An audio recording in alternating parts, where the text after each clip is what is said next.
Tenses of the verb. Tenses of the verb indicates the time when the action is done. There are three types of tenses: present tense, past tense, future tense. For today's topic we will study present tense.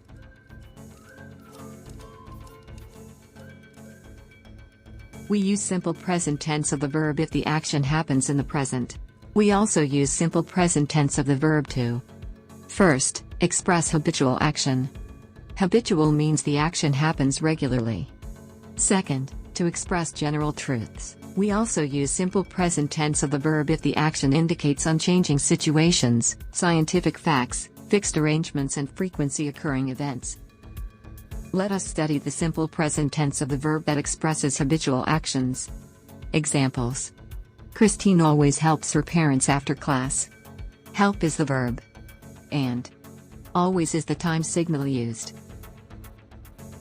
Another example: the dogs walk in the park every Saturday. Walk is the verb. And every Saturday is the time signal used.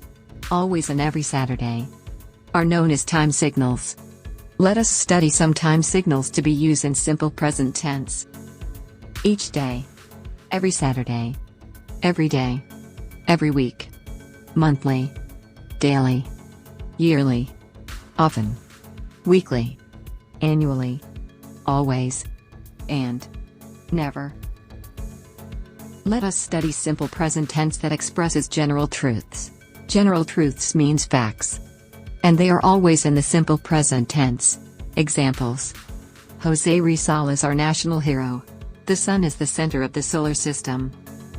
How to form simple present tense. Pronouns like I, you, he, she, it, we, you, they can be used as subject of the sentence. The subject can be singular or plural. I, you, he, she, it are singular. We, you, they are plural.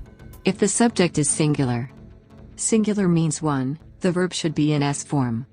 Or the verb ends in S. Example: he works.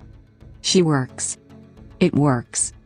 I and you, even it is in singular form, the verbs are always in a base form.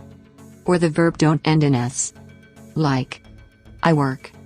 You work. For the plural subject. Plural means two or more subjects. The verbs are always in a base form of the verb. Like, we work. You work. They work. Indefinite pronouns like someone, anything, everything, nothing, anybody, somebody, and everybody are used with the S form of the verb. Let us read the following examples. Someone removes me from the list. Everything looks delicious. Everybody loves my cat. Nobody comes home late. The subjects are someone, everything, everybody, and nobody. The verbs are removes, looks, loves, and comes. The verb's end are in S form because it ends at S. In forming the S form of the verb. For most verb add S. Examples: dance, dances, cook, cooks, and sing, sings. For verb ending in S, S's, sh, ch, x, z, and o, add es. Examples: wash, washes, teach, teaches, pass, passes, fix, fixes, freeze, freezes, go, goes, and do, does.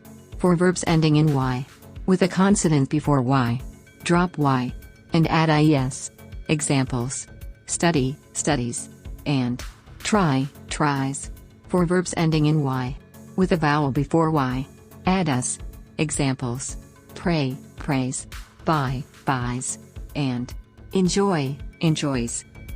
Remember, the verb must agree with the subject. If the subject is singular, the verb is in S form of the verb. Or, the verb ends at S or es. If the subject is plural, the verb is in the base form of the verb. Or, the verb doesn't end at S or es. Let us read the following sentences.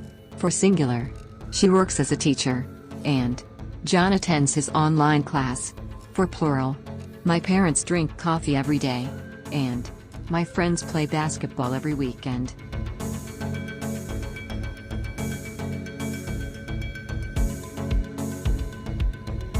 Choose the letter of the sentence that is constructed correctly. Write your answers on your drill board.